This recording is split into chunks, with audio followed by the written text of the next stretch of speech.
Hi friends, host Eric here, host of Talking with Famous People, and the title of this video is What Makes Music Good or Bad? It's a pretty interesting question, certainly one that almost everybody has an opinion about, whether you just listen to music or you make music. And for most people, perhaps the majority anyway, there might be an inclination to claim that there's nothing objectively good or bad about anything that's musical. It's all just someone's opinion. Beauty is in the eye of the beholder is one way to say that.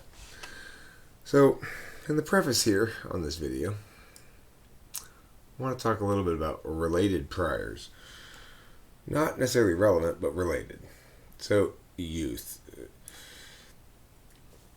In my youth, I was first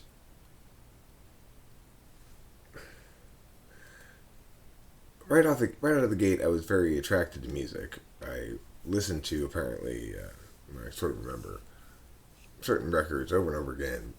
Very young, I had a record player in my room, and it was just my dad's large record collection and such. I mentioned the youth part mostly though to get to the fact that I was in a boys' choir for a stretch at that time, and I was a singer in that choir, which is somewhat relevant, I guess. But my real development as somebody who meaningfully thought about how art was made and whether something was good or bad, or whether that's a meaningful question even as such, began in the period of time during, I call it Pop Goes Lethal time, in which I was also spending a lot of time on GarageBand.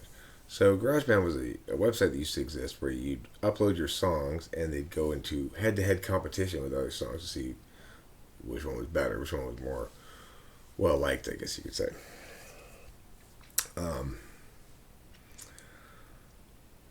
The idea being that by doing head-to-head competition instead of some other approach to grading songs, that you'd get a more accurate measure of things. Regardless, this time period was one in which I was responsible for making a lot of art stuff, including a big website with lots of visual art, blah, blah, blah, but also including lots of music. And working with somebody who was an INFJ, my friend Corey, who primary medium was music, and whose primary gift seemed to be excellent aesthetic vision and clarity about aesthetics that I often felt like I lacked. YouTube has also been a shaper of my aesthetics. Not as much. Well, yeah, everything that one does that makes public and gets feedback on as such impacts how one produces stuff in the future if you're looking for positive results. So, for me, I've uploaded hundreds of songs onto YouTube. A lot of them have been sort of underproduced ideas that aren't necessarily fully fleshed out, freestyles. Plenty of them have been produced songs that when I listen to them, I'm not very proud of them or don't think that they're particularly good. So that's just sort of the reality of being a maker, I guess, is that you're not always going to be happy with what you've made. If you're taking it seriously, you're trying to evaluate it. And at the very least, there's a question of, I may not know whether this is great or bad or whatever, but maybe I can compare it against my own other stuff. So if you upload a lot of stuff, like a lot of songs or a lot of videos, then you'll get a sense increasingly of aesthetic difference between them. It's your own stuff. It's kind of clear in that context that it's an objective matter. Which of your things are successful and which aren't, at least. Now, among successful things, which of the successful things is better? Well, that can be kind of a tricky question if you've got a couple things that fully work, you know? This is hard to do while I'm talking and doing it. Put the mouse down while you do this, Eric. That's what you need to do. Instead of being such a silly guy. My shoulders, my neck and shoulders need this. Okay, so I play the guitar primarily, and and as an instrument, and I produce music using Audacity as an application. So this is a little bit of background stuff, probably too much background stuff. Let's talk about philosophical considerations, which I was put here in the preface, but possibly doesn't belong in the preface, I guess you could say. Aesthetics. So in philosophy, there's a branch of philosophy called aesthetics, which is specifically about what is beautiful or what makes successful art. It's not a branch that's really discussed very much anymore or even thought about seriously because people have by and large accepted, number two here, the idea of aesthetic relativism.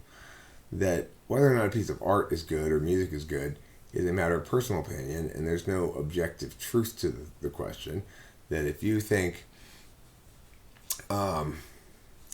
Dave Matthews Band is great, and I think they're terrible, that we're both right, or we're both wrong, or we're neither of us are right or wrong, or something. Well, I reject that notion entirely. I think that, in fact, art or music, especially music, but other forms of art sometimes as well, it's generally the answers to questions regarding the quality of those works are objective. They're either objectively correct or incorrect answers to those questions. It is true that they're not really substantiatable. Like, you can't sustain those arguments and win them because you can't prove that your taste is better than theirs or something. It's difficult to establish argumentationally.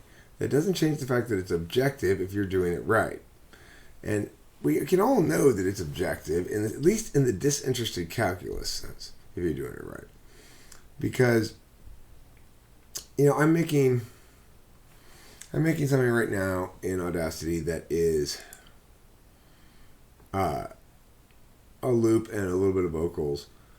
And, I worked on it all night plus some to get to what I have so far, which isn't a whole hell of a lot, which I'll play for you here for a second.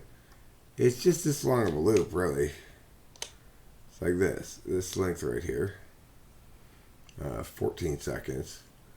Although it's got other parts or whatever, but it goes like this.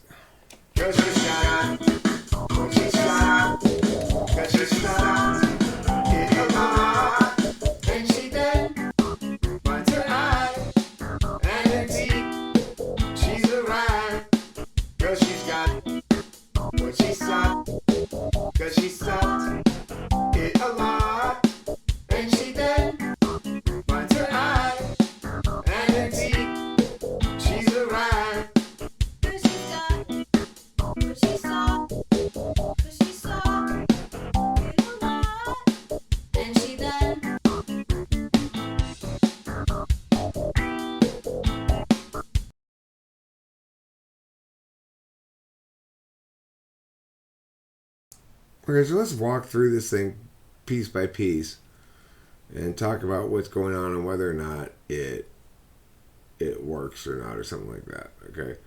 So let's start with just the drums and we'll walk through it piece by piece. Which means I'm going to have to, I know what I could do. I don't really feel like doing that. I could change the audio settings and put on the headphones, but let's just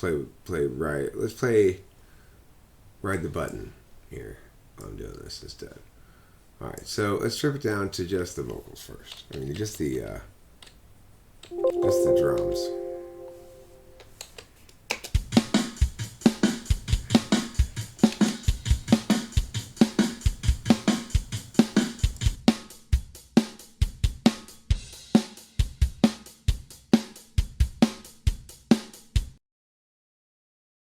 Alright, so those drums are just some very straightforward beat I got off of YouTube. It's a very non-ambitious beat. It just does straight 4 on the floor, nothing much going on with it. Now, the reason I wanted a very straightforward beat in part is because, that's not true. I was about to position it as though I made the decision after I had gotten the bass line. But in fact, I built the bass line over the drums. The reason the bass line is the way it is because is because the drums are fairly straightforward, so it allowed more of a complicated bass line. So what I want to do here is mute this, mute that, mute that.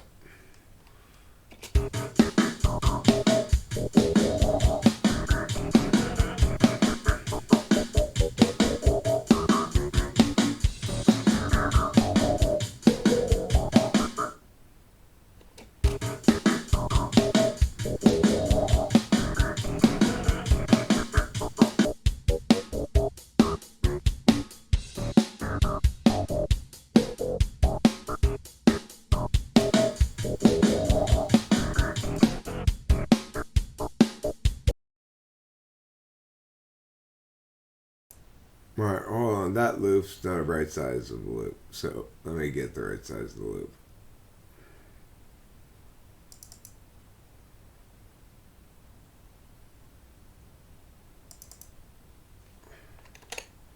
Alright, here we go.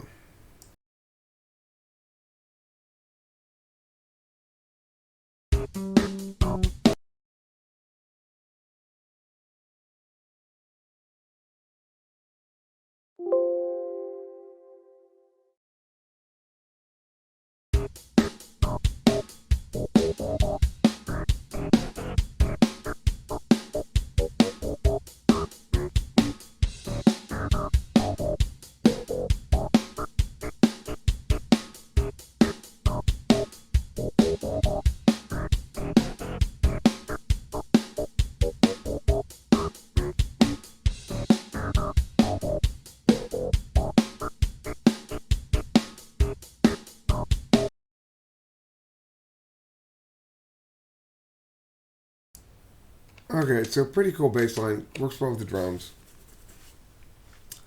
But my point about this is we know it's objective. The question about whether that bass line is good is objective because as I work on it, I continue to work on it until until it gets to where it works. It's I'm making a disinterested calculus and being unhappy with it until I think it really fully pops to some extent. Now keep in mind, it can't fully pop just by itself because it's just one element. So one of the problems I have when I'm making music is I tend to make things overly complicated, and that can be either rhythmically complicated or melodically complicated. Either way, I generally do myself a disservice by being complicated or indulging in complication, and do myself a service when I try to simplify things or be more NI.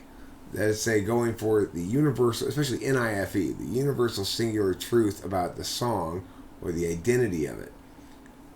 The fundamental message of this is that good music is music that manifests its inherent identity as correctly as possible. That once you've come up with a song idea of some sort and it's incomplete, that there's a right way to complete it and every other way to complete it is wrong. You just gotta kind of wait around for or look for or find the right way to complete it. So let's take a listen to this now with the comps included. This gets hard, but it's basically just the chords that I want over the top of the bass line, which are more complicated than the bass line would seem to indicate. The bass line would seem to indicate just B, E, and A, really. But that's not how it ends up playing out chord-wise. So we'll add the chords and we'll see what you think.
Okay, so that's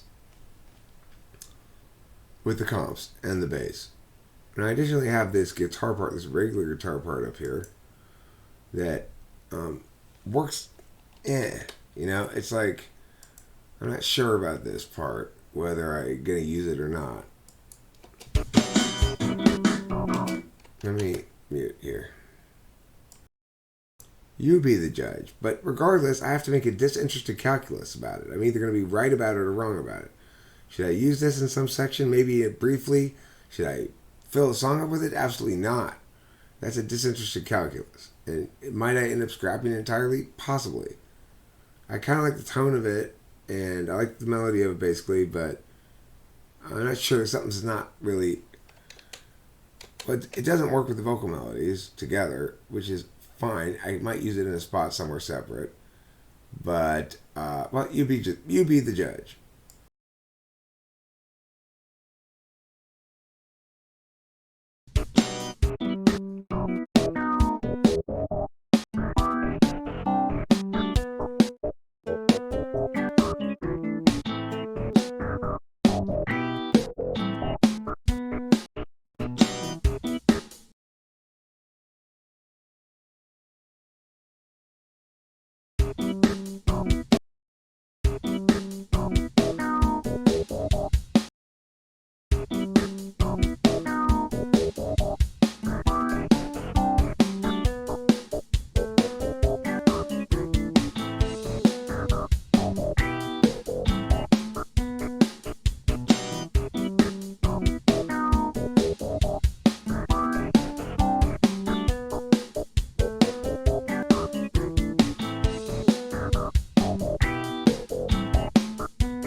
Okay, so I'm gonna put these out now because, like I said, it doesn't go properly with the vocals.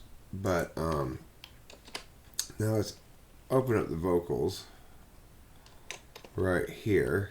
Let's see how it sounds with the vocals. So this one.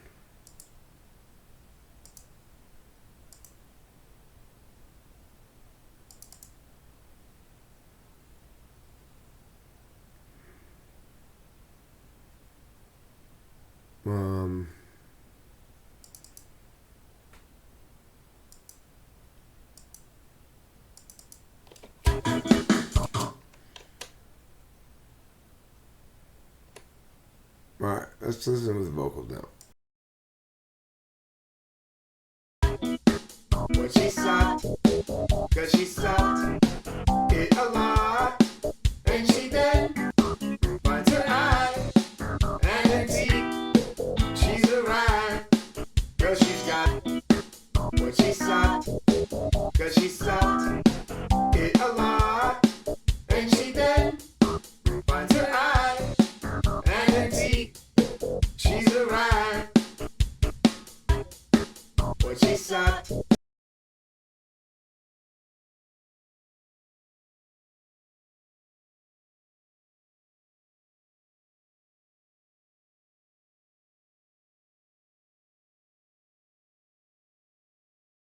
Cause she's got what she stopped, cause she stopped it a lot, and she then finds her eye, and indeed, she's arrived, cause she's got what she stopped, cause she stopped it a lot, and she then finds her eye, and indeed, she's arrived, cause she's got when she stopped, cause she stopped it a lot, and she then finds her eye, and indeed, she's arrived, cause she's got when she stopped, cause she stopped it a lot, and she then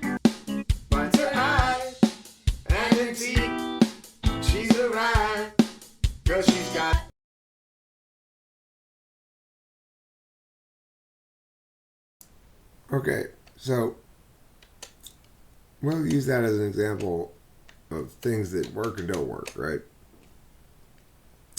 Let's go ahead and look at the rest of this thing and see how it goes. Status quo, descriptive analysis.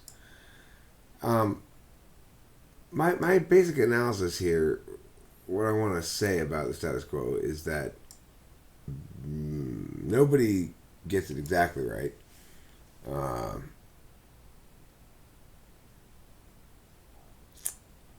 Some bands, some performers, some producers of music are better than others, but by and large, it doesn't really matter.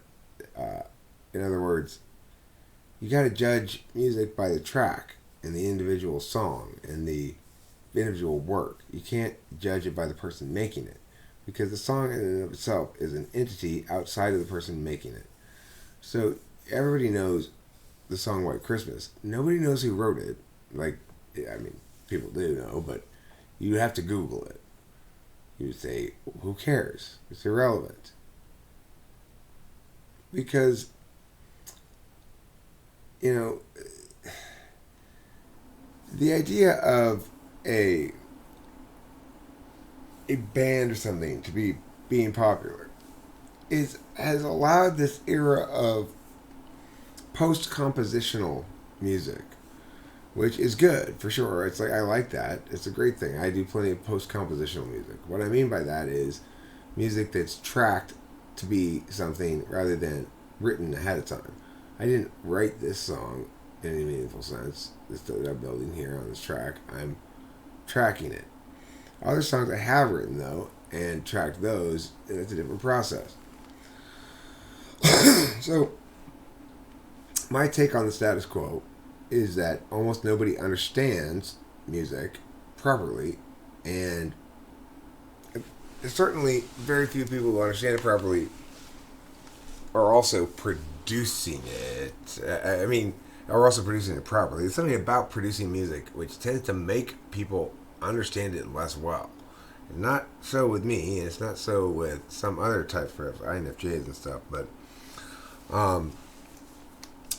you know, there's so in the status quo, you've got nobody who understands music properly or fully. You've got a bunch of people who are trying and failing mostly, including lots of famous people who are lots of celebrity musicians or people on the radio and stuff.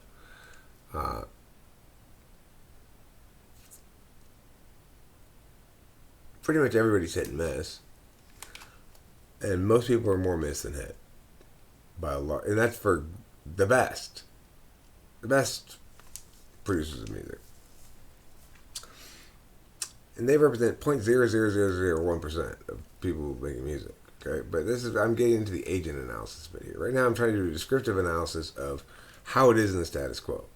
In the status quo, there is a broad, at least intellectual consensus that aesthetic relativism is correct. There is no objective truth about art and music, and that has made the reality of art and music in the status quo, it's harmed it, you know? Because, first of all, it's a laughable notion. Anybody who's ever made anything knows that you make a disinterested calculus. Does this look like crap, or am I fooling myself? You know, is this actually good, or am I just fooling myself and really it's crap? That kind of question right there establishes, as much as needs to be established, that there's an objective and a reality to producing art. This video is too haphazard to upload, I think, probably. But I'll finish it anyway. Maybe I'll edit it a little bit. The normative. So what's the point of this? Well, my point is there are things that make music good and bad, and we need to, first of all, before we can even get into like what those things are and how to make our music better, we have to acknowledge that's the case. That aesthetic relativism is bullshit. That some things are good and some things are bad, and it's not just a matter of taste. You know, Dave Matthews Band is actually bad. They're genuinely terrible. it's not my opinion that they're terrible. They make bad music. It's terrible. And now it is the case that people who think that Dave Matthews is good are wrong. It's not like we're just different opinions. They're wrong and I'm right about it because Dave Matthews is actually terrible.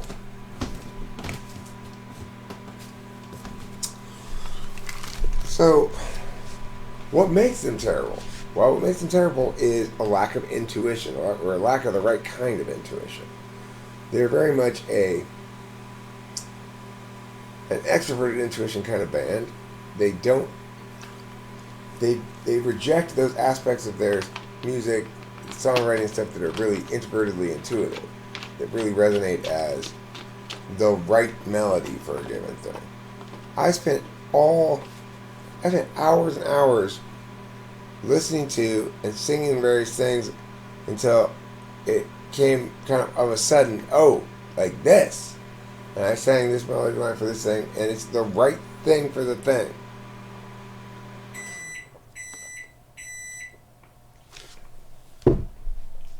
Now, anybody would be premature to say it's good music because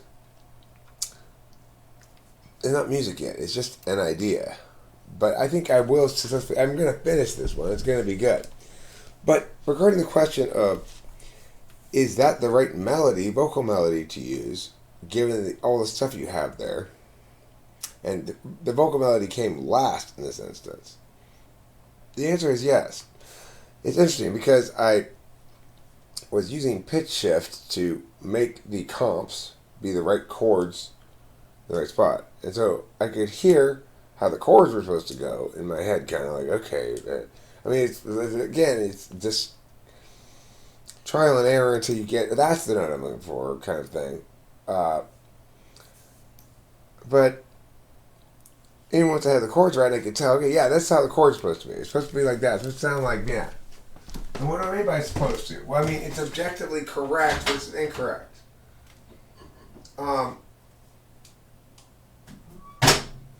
Even once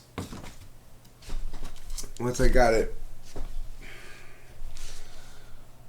right, I had to still hammer out, get it exactly right. First I did a just random syllables, bop, bop, bop, bop, bop thing. Then I had to make lyrics. Lyrics are challenging too because I don't want to be too wordy.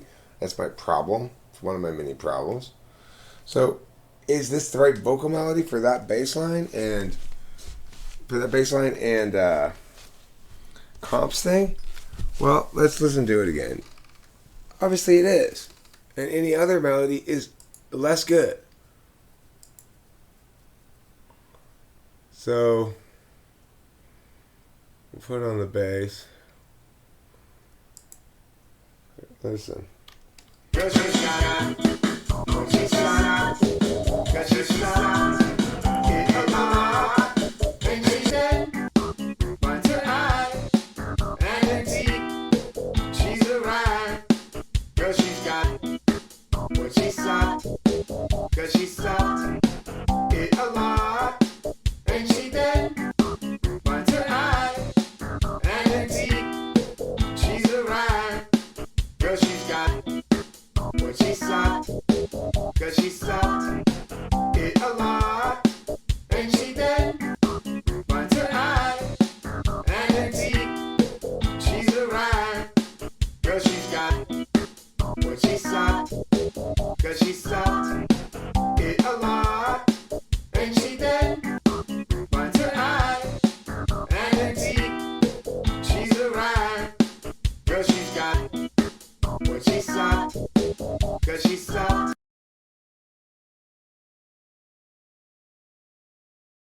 Okay, so what's the takeaway from that thing? First of all, that vocal melody is,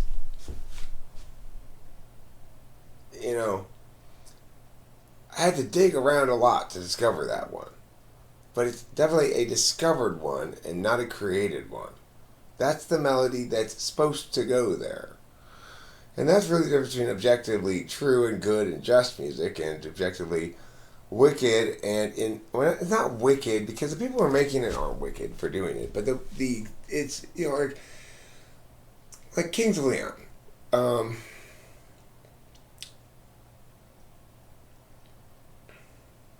it's not wicked. It's more like you come home, your kid has tried to be really nice and make you dinner, and unfortunately they've made a huge fucking mess and they broke stuff, and you're just like, just don't make me dinner, please. Well, Kings of Leon is like that, or Dave Matthews Band, or other bands like that. You can't say they're wicked for making terrible music. It's they're like children who are trying to impress you and do something nice, and they don't get it, right? So that's one of the curses of being successfully intuitive about music, is you're able to understand what you cannot justify. So I can't justify exactly that that's the right melody and not something else. You could win an argument if I had to sustain the claim, against critique.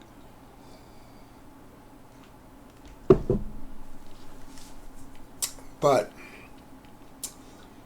you'd be winning a hollow victory indeed, argumentationally, because in that instance, insisting on maintaining ambiguous vagueness in the absence of concrete, logical solidity of the whys, well, that's silly. That's not the sort of thing that one does that about. The same sort of reason that one doesn't do that about love. It's because it's not the proper thing for the thing. Okay, this is what I want to say. I'm tired. I should go to bed. Recently, I kind of got into a fight tonight, I guess. Was it a fight? No, it wasn't a fight. It was this strange thing where I couldn't communicate. We couldn't communicate for a minute. She was not understanding what I was saying, even though I kept saying it. The normative. So, but what is our obligation? Our moral obligation, ethical obligation, or at least our aesthetic obligation, if we want to uphold better versus worse art? Well, the answer is, again, coming back to first and foremost, reject relativism.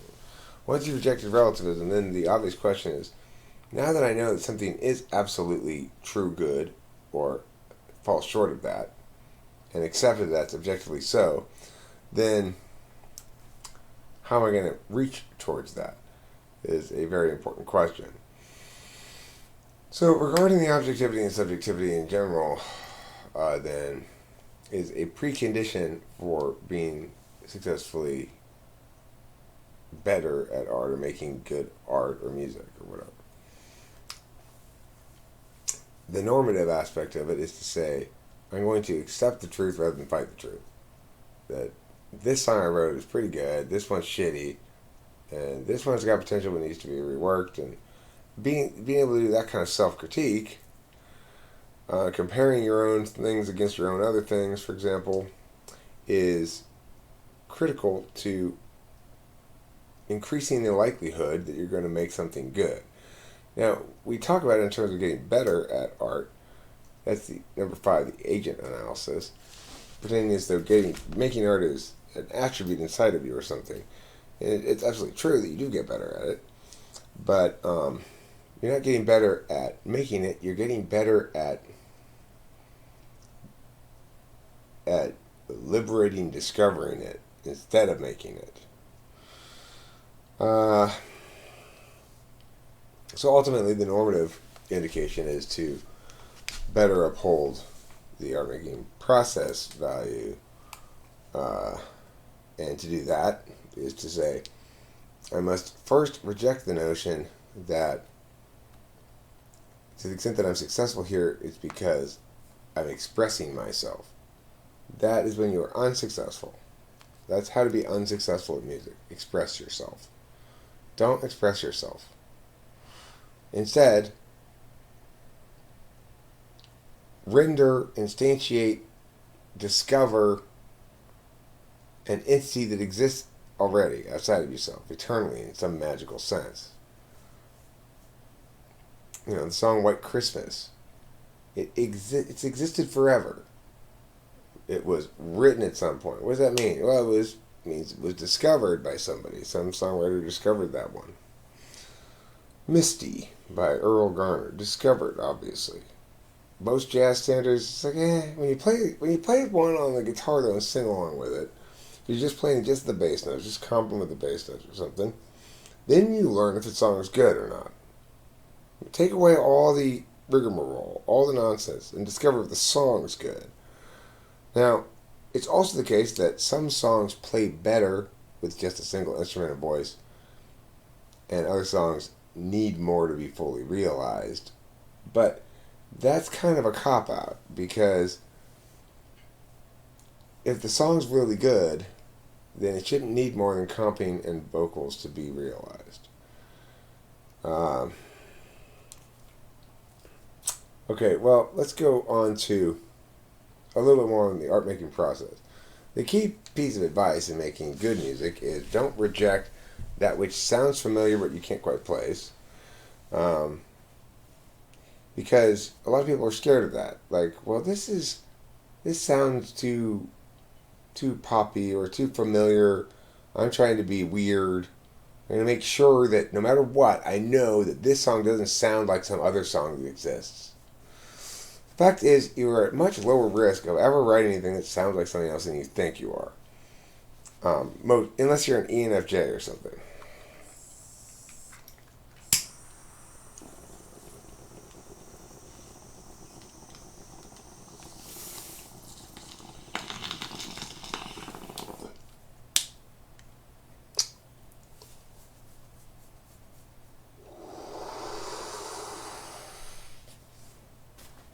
The reality is, if you do come up with something that's very similar to something you already have heard and know, you'll realize that almost immediately and go and sort of collapse what you're playing with into that thing. There might be some risk of uncertainty in that area at the very beginning when you're playing an instrument, maybe, but it doesn't last long. So if you're worried about, like, oh, I'm going to make up a song that's going to be a song somebody else has already made and I didn't know that, and don't worry about it.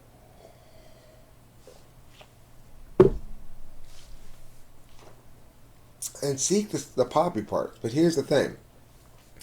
To successfully make good music, it must both be familiar, resonant as a universal thing that exists already, and also concurrently surprising and unfamiliar. But it's got to be within, it's like, if it's not a universal archetype, what that means is you're not trying to be resonant, you're trying to think it instead of intuit it.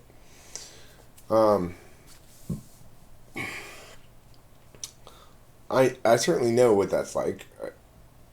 It's difficult for me to edit adequately. My big problems are too many words and too not authentic enough words. Too interested in being clever a lot of times with my words. That diminishes the overall quality of a song. And it's an area where I have to edit. So it's like, in this song today, I'm determined, though, I think about this stuff a lot, I think about ways in which I fail all the time.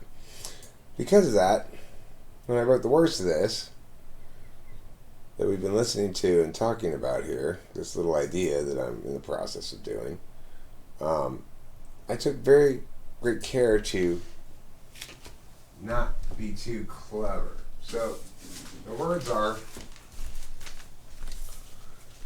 yeah, she got what she sought, and she sought it a lot.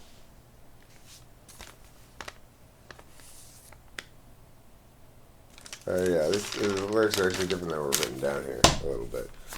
It says, here's the one. 'Cause she's got what she sought, 'cause she sought it a lot, and she then finds her eyes and her teeth. Yeah. I can't actually sing the melody right now. And that's a good sign. Something sounds familiar and too poppy, but when you go to sing it a cappella, you realize you can't quite sing it. It means there's something unusual about it. So, let's listen to this again one more time, since we're using it as an example. And we'll see what you think.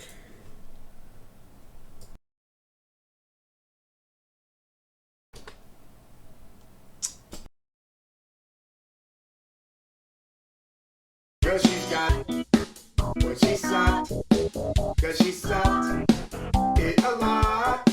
And she then finds her eye, and indeed, she's arrived. Girl, she's got what she sought, cause she sought it a lot. And she then finds her eye, and indeed, she's arrived. Girl, she's got what she sought, cause she sought it a lot. And she then finds her eye, and indeed, she's arrived. Girl, she's got what she sought, cause she sought it a lot. And she then finds her eye, and indeed, she's arrived. Girl, she's got what she sought, cause she sought it a lot. And she then finds her eye, and indeed, she's arrived.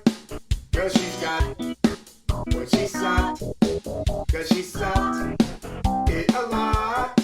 And she then finds her eye, and indeed, she's arrived.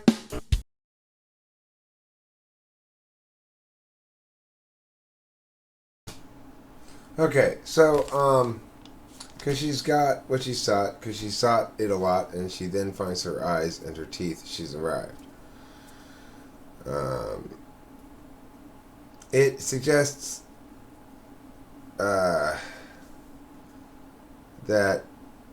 she's getting what she gets what she wants, but then also encounters this phenomenon where she questions, essentially, for at least a second, that whether or not she's actually gotten what she wanted, whether or not she's arrived. But she's forgotten that she's arrived for a second.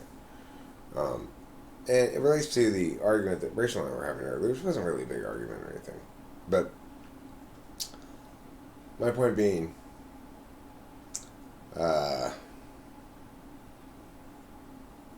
basically, you don't have to worry about that stuff anymore. You don't have to worry about how this might mean that or that might mean this, because no, we've already arrived. We don't have to worry about that anymore. We couldn't be any more solid, and it's like, of course, it was an FI thing, and I tend to see FI just being difficult and fussy. Of course, if she's expressing some legitimate feelings first, but of course, when I try to pin her down on what those feelings are exactly, she said, "No, I'm just trying to understand better so I can adjust." I say, "Well, why should you adjust? Why don't I need to adjust? Maybe I do."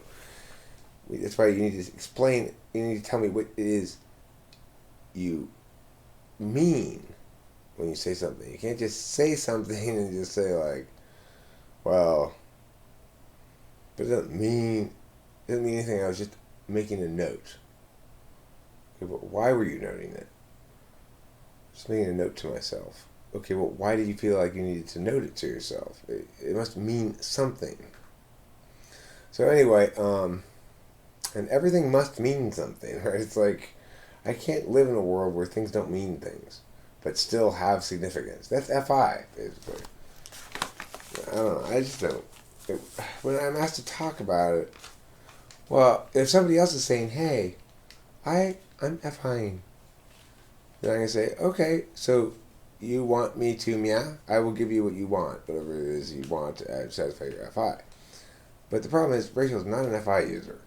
And so she is FIing, but then she's going by the protocols of FE. So when I say, Well, maybe I should adjust. Maybe just tell me what it is you mean here, and I can adapt accordingly. I don't mean anything.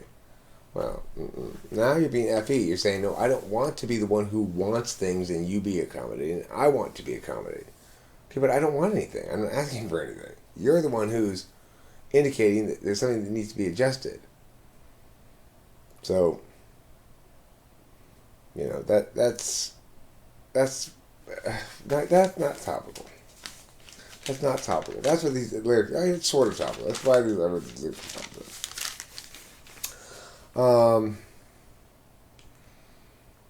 I just don't like creating problems where there are none in general. So, what else is on my? That's right. I have a outline. This video has turned out to be kind of fun, I guess, even though it's kind of haphazard. I might just upload it straight as is, but it's kind of should have a little bit. People would enjoy more if I didn't do that. Okay, the entities. So here's the thing. Based on your personality type, you're either going to. Most people who watch this video are going to say they're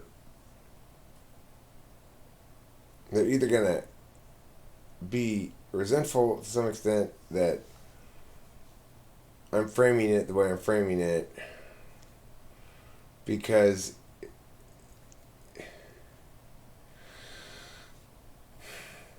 most people don't really want to direct a lot of objective attention into whether or not the media is good or bad, whether they're making it or consuming it.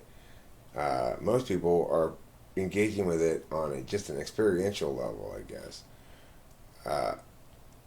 For me, as a very metaphysical type, it's important that I make meaning about everything, or else it just seems like a waste of time.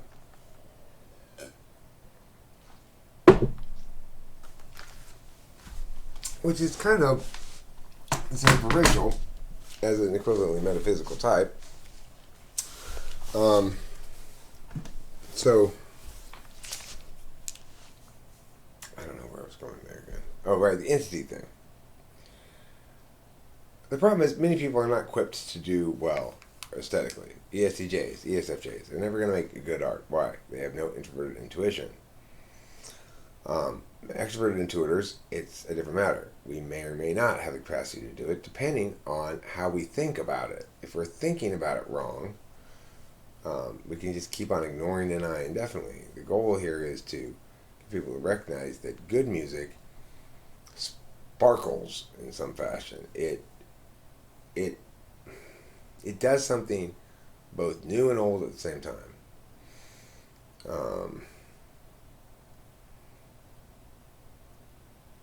So,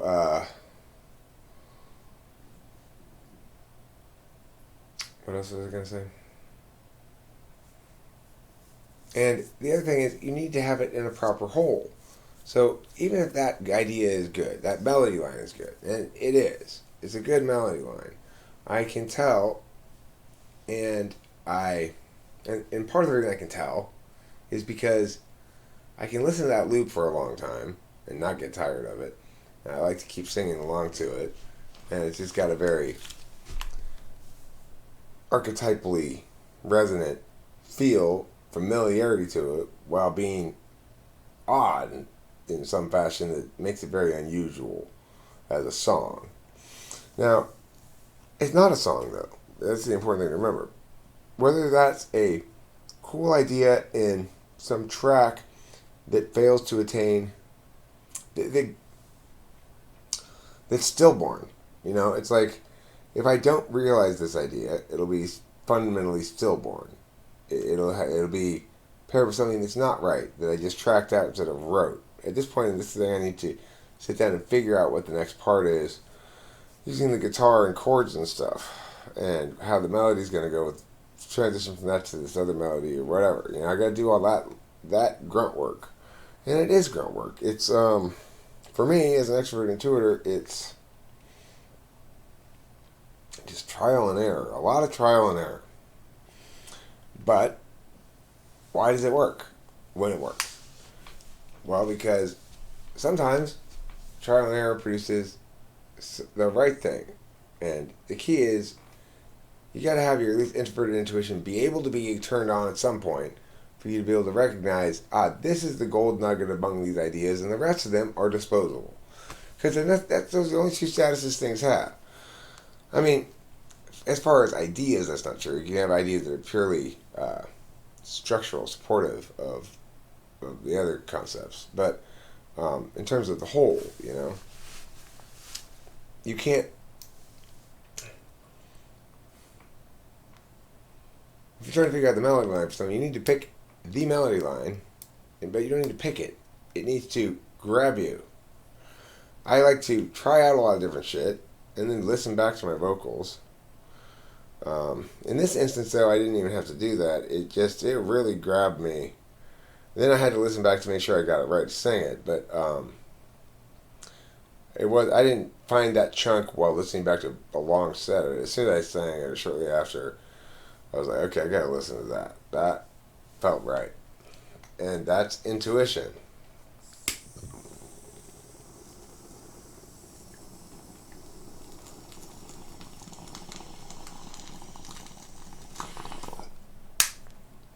Now, if I still had them, I deleted those tracks since then, but if I still had them, I'd play you some of the wrong vocal stuff as well, which is so obviously inferior and wrong when you listen to it side by side. This needs to have all that space in there. Even if I were to go through and pare down and regularize or quantize a little bit more, square out a little bit more the bass line and the comps with each other, so it's less syncopation and more just solidity in it, which would probably help. Even if I were to do that, the song would still maximally attain when there's big spaces between the bits of vocals, right?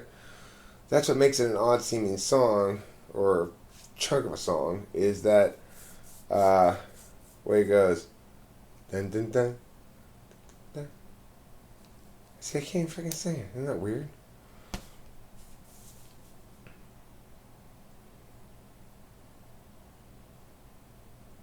Because she's got.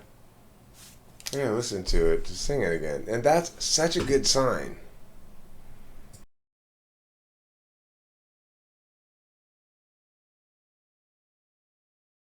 Girl, she's got what she sought.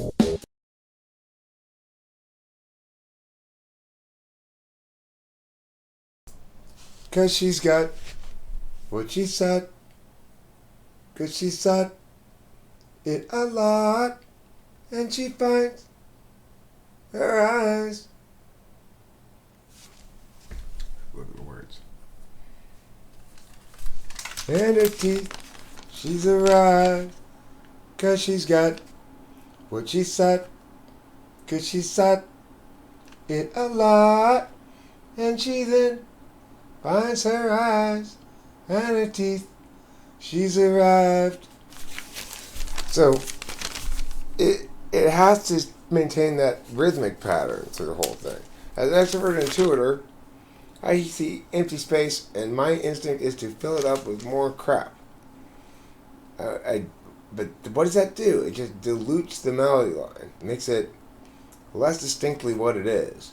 It dilutes the narrative. It makes it less distinctly what it is. And as an extrovert intuitor, I know other shit's already going to be kind of amorphous in terms of what exactly it is. So the bass line is good. It works well with the beat, but falls short of remarkable exactly. Just the bass and the beat together. The comps and the beat together sound off if you just listen to them together. When you put them all, the beats and the comp and the bass together, then they sound like they're properly meshed into a thing, but it's a little muddy. I should probably cut out some notes. This is on the wrong side is the problem. That's why I keep fretting with it. So if you just listen to the bass and the comps without any drums, you get a sense of why I still need to clean it up a bit. And the fact that I'm not been working on it is obviously the case, and means it's gonna get cleaner from this point forward. But this part I'm gonna sort of set aside for a bit. I gotta work on the chorus and such. Regardless, listening to just the comps and the bass.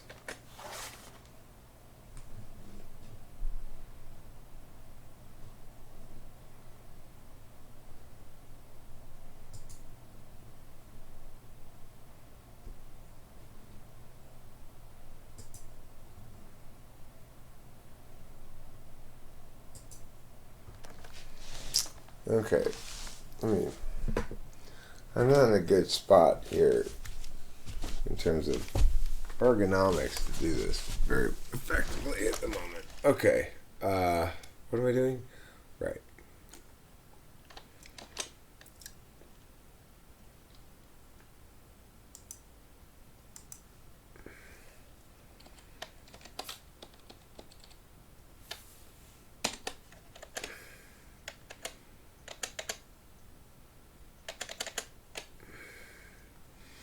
Alright, so let's give it a listen here.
And indeed, she's arrived, 'cause she's got what she sought, 'cause she sought it a lot.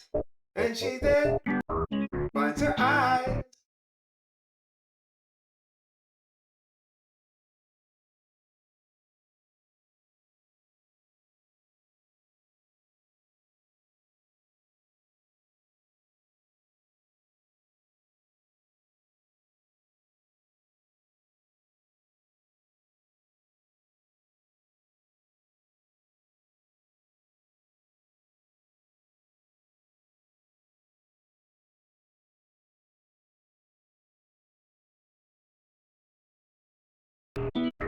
What she sought, 'cause she sought, 'cause she's got what she sought, 'cause she sought it a lot.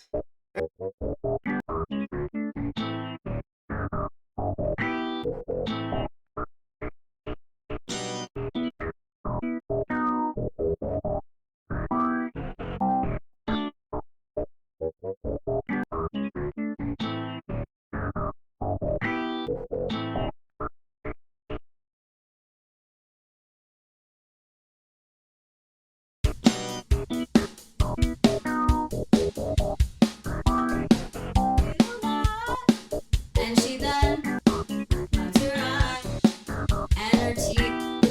She's arrived, 'cause she's got what she sought, 'cause she saw it a lot. And she then finds her eye and her teeth. 'Cause she's got what she sought, 'cause she sought it a lot. And she then finds her eyes. And indeed, she's arrived, 'cause she's got what she sought, 'cause she sought it a lot.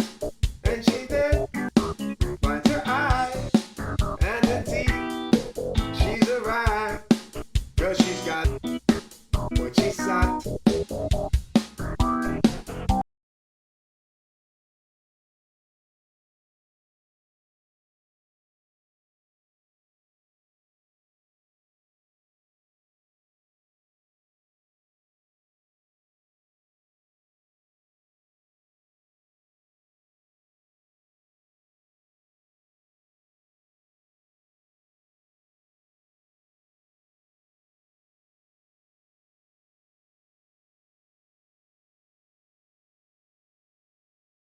Girl, she's got what she sucked, cause she sucked it a lot. And she then finds her eye and her teeth. She's arrived.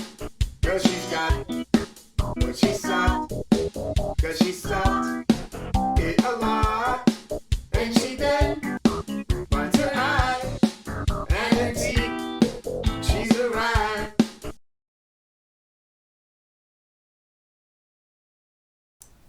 Okay, so you got to see, in that instance, me fixing a couple of things.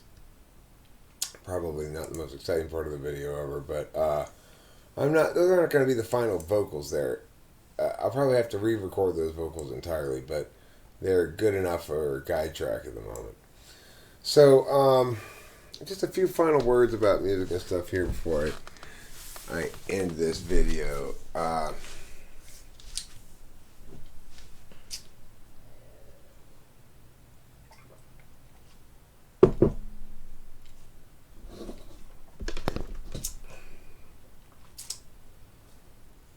Music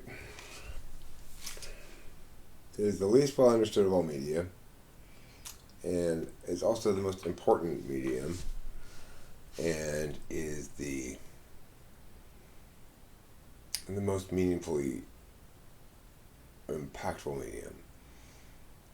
The reason for this is hard to explain exactly, or hard to determine, but one reason we know it's true is that it's the most replayable form of art. Even if you really like a movie, you're only going to watch it a certain amount of times before you're going to lose interest in seeing it anymore. You've gotten all you're going to get from that story. Music doesn't work that way. The best songs that we were introduced to as a kid, are ones you still enjoy listening to today. And you can make definitive judgments about how good something is and why or if it fails or succeeds and where and how by just engaging in the naturally occurring growth arc that happens when you reject aesthetic relativism, embrace aesthetic objectivism, and try to manifest the divine through discovery and instantiation, rather than trying to express yourself. That's the key. That's the other key message of the whole thing. Whatever you do, don't think that expressing yourself is a good idea. That's not how to make music. That's why you end up with bands like Grateful Dead or Fish, or just the Dave Matthews Band, or like, God, I don't even know. There's a lot of terrible bands out there, obviously, musical groups and such. And a lot of the contemporary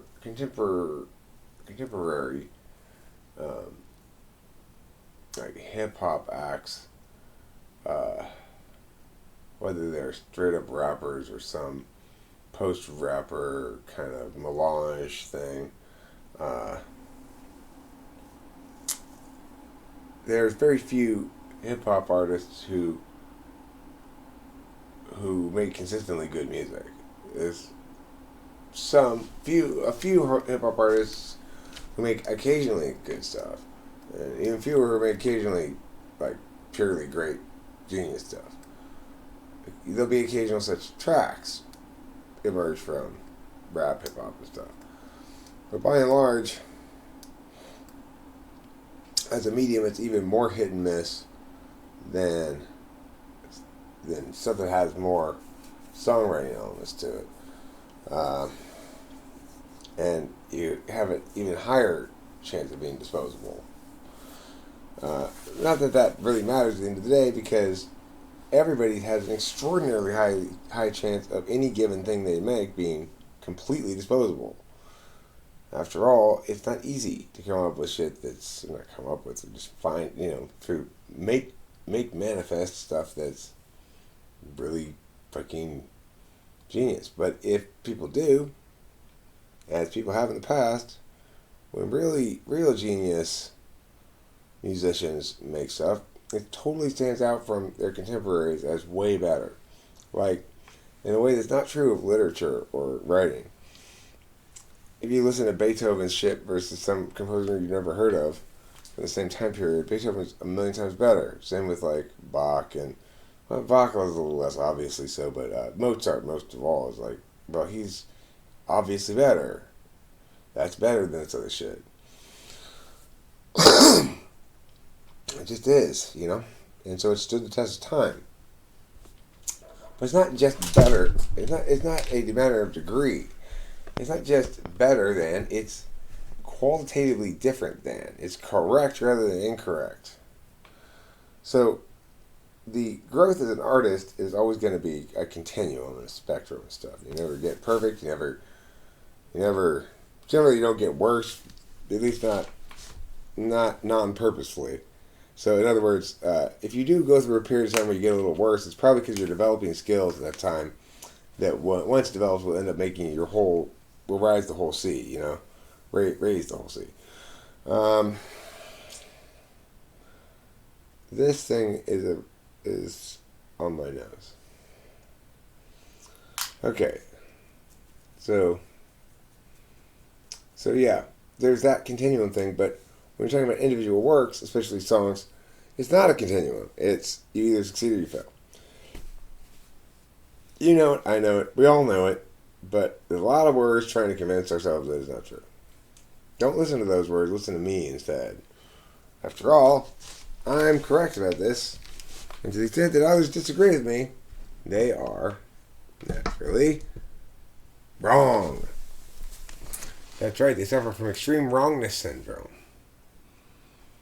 You don't want to suffer from that. You don't be that guy. Don't be the guy who suffers from extreme wrongness syndrome. Okay? Thanks for being here. Don't forget to eat plenty of cheese.